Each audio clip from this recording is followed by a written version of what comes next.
Buat seller offline, apa aja sih yang harus disiapin kalau mau jualan di TikTok? Nah, di tengah waktu mau lebaran kayak gini, ini sekarang ada dua pertanyaan besar yang menarik sebenarnya.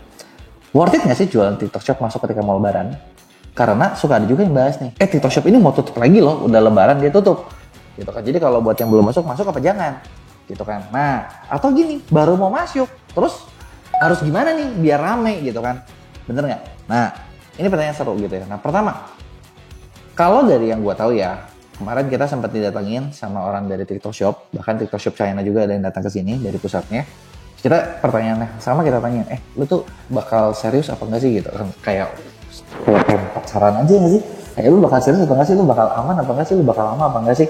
Gitu kan. Nah, mereka bilang ya kalau kita nggak serius ngapain kita datang gitu. Bahkan dia mikir kan, ya gue juga mikir bener juga ya. Dari TikTok Shop Pusat datang ke tempat gua ke Bandung, ya ngapain juga lu datang jauh-jauh gitu kan, ngabisin duit aja gitu kan.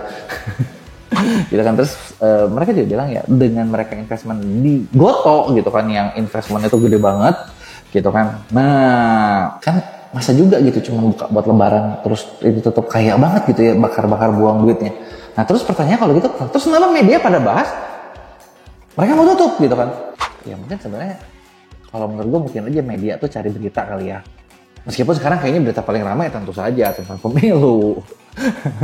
Gitu. Jadi ya kalau menurut gue sih worth it aja. Bahkan kalaupun misalnya kita mikir, gue mikir yang bodohnya dia mikir simpelnya ya. Kalaupun lu buka terus lebaran tutup, terus ketika lebaran lu dapat 100 juta apa 300 juta, ya tetap lumayan juga kan. Bener nggak? Nah, terus pertanyaannya kalau gitu harus ngapain? Biar rame gitu kan. Nah, biar rame ya sebenarnya simpel. Pertama, ngerti dulu nih cara kerja algoritmanya kayak gimana. Harus ngerti dulu konsep main TikTok kayak gimana. Karena ternyata ini beda banget. Sama online aja beda, apalagi sama offline. Ya kan? Jadi kalian harus ngerti dulu nih bedanya apa. Nah, kalau misalnya kalian bayangin nih, simpelnya kalau jualan offline itu bisa dibilang tuh gayanya ya sebenarnya gitu-gitu lagi. Pertama, lo bisa cari tempat yang rame, buka, ya udah tungguin aja. Gitu kan? Sesimpel itu. Bener nggak? Kedua, lu juga bisa gini, lu punya tempat nggak rame-rame amat, lu sebarin SPG yang banyak, bener nggak? Suruh SPG itu narikin orang ke toko lu, bakal bisa juga. Ketiga, tempat lu biasa, lu pasang stiker di mana-mana atau tempat lu rame, kayak Ramayana tuh kan, lu teriak-teriak, woi ada diskon, datang. Bisa yang ketiga, bener nggak? Nah, tapi intinya adalah di situ ketika lu buka, ya lu memang cari tempat yang ramainya dulu, bener nggak? Nah, ketika lo main di TikTok Shop, ketika lo pindah ke TikTok Shop, sebenarnya lo bisa makuin semua cara ini, caranya sama, cuma bedanya versi online. Nah, masalahnya adalah beda versi online sama offline, beda halnya. Kalau di offline, kita kan ya udah asal pasang spanduk segede gaban gitu kan. Ya, orang tuh pasti lihat gitu. Bener nggak? Meskipun ya nggak tahu mereka masuknya kapan. Nah, di sini ya, spanduknya bukan cuma kalian nyetak gitu loh. Memang ada cara-caranya yang harus dikerjain. Nah, belum lagi enaknya di sini adalah kita bisa main konsisten FYP. FYP itu apa? FYP itu simpelnya gini. Kalian sama kayak punya SPG. SPG juga kita simpan SPG kan harus cari yang menarik, bener nggak? SPG-nya harus cari yang menarik. Terus kedua itu SPG jangan disimpan di kuburan. Kalau di kuburan siapa yang lihat? Ya nggak? Nah, lu harus simpan di tempat-tempat yang rame. Di alun-alun kota gitu kan. Nah, si SPG itu kan dia nodong orang satu-satu, bener nggak? Nah, lewat.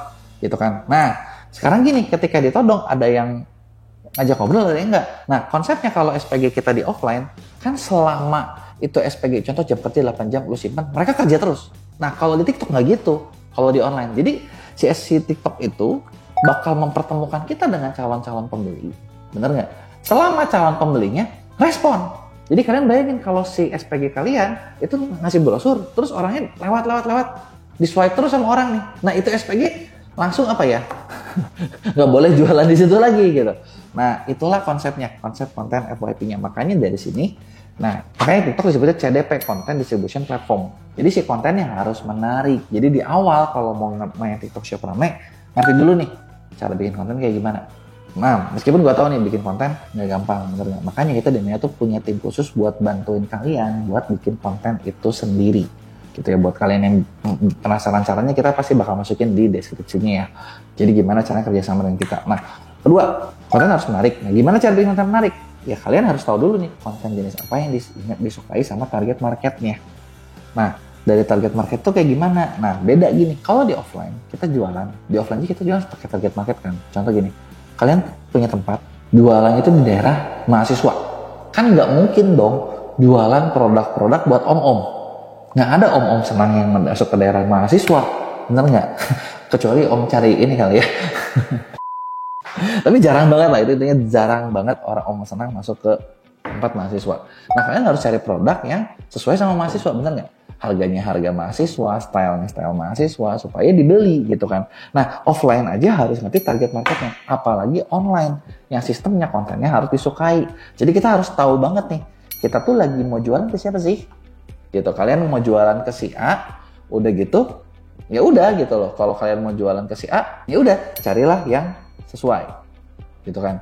Nah terus ya perlu diingat juga ketika jualan itu bikin konten tersebut, gimana ya, orang ke sosmed itu datang kan buat cari hiburan, bukan buat belanja, bener nggak? Yang namanya buat cari hiburan nggak mungkin lah, maksudnya kayak kita tuh begitu datang langsung jualannya hard selling banget, itu pasti nggak akan dapet.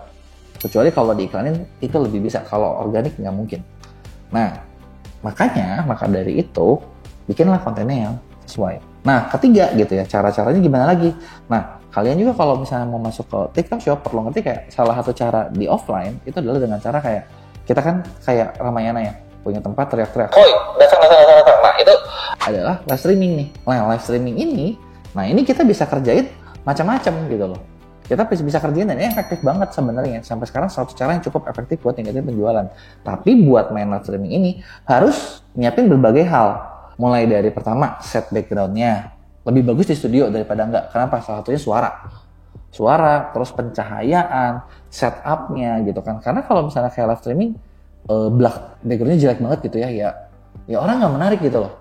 Tapi kan gue tahu nih ketika bahas, tapi kan ada juga nih yang kayak orang tidur di hutan, terus ada orang yang mandi lumpur, itu kan setupnya jelek gitu ya. Nah itu harus disadari gini, beda antara jualan sama kreator. Kalau kreator mereka cari duitnya dari orang kasihan. Bener nggak? Yang namanya orang kasihan mereka dapat gift. Ya itu memang setupnya udah sesuai banget lah. Orang mau bikin kasihan, bener nggak?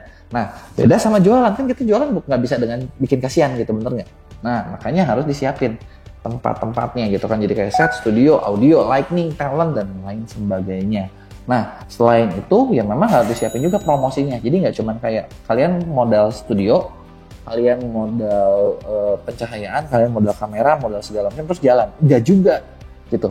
Bahkan gue ada salah satu partner gue pernah bisa dibilang tanda kutip ya bukan ketipu sih, dia bikin TikTok live center tapi gagal gitu kan, nyobain sama temen bikin live center tapi gagal. Kenapa? Padahal semuanya udah oke gitu, bahkan lokasinya juga bagus ya, karena memang nggak cuman itu aja gitu, banyak hal yang harus disiapin di dalamnya kalau mau live streaming itu jalan gitu loh.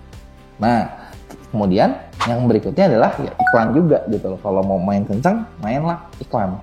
Karena iklan itu bakal bikin view-nya lebih banyak, iklan itu bakal bikin traffic kalian lebih besar, gitu kan. Nah, cara iklannya gimana? Nah, cara iklannya sebenarnya gue udah pernah buat juga nih video cara iklan di TikTok yang kalian bisa cek di sini ya. Nah, terakhir nih, tadi kita udah bahas nih, gimana apa aja yang harus disiapin kalau mau dari offline masuk ke TikTok Shop. Nah, apalagi yang paling penting ya? Paling penting ya benar-benar lo siap dan lo benar-benar mau gitu. Karena gini, yang namanya bisnis kan mau di online mau di offline pasti perlu waktu, bener nggak? Kalau misalnya barang lo udah bagus, terus lo ketemu tim yang tepat gitu kan, itu bisa cepet banget. Karena gini, ada cukup banyak klien-klien timnya yang begitu masuk tuh dari awal, tapi tembus 100 juta, 200 jutanya cuma dalam waktu hitungan bulan aja. 1 bulan, 2 bulan, 3 bulan ada. Tapi apakah semua kayak gitu? Ya nggak juga. Karena balik lagi, tergantung barangnya. Kalau barangnya misalnya kayak ya B aja, standar aja, ya pasti lebih susah. Barang unik udah pasti lebih gampang buat naiknya. Gitu kan. Jadi itu dia nih, hal-hal yang harus disiapin. Nah, buat kalian nih yang masih bingung tentang cara kerja TikTok, affiliate TikTok, atau jualan TikTok Shop, nah kalian bisa tulis pertanyaannya di kolom komen ya. Nanti kita bakal bikinin video Q&A khusus buat ngebahas berbagai pertanyaan kalian.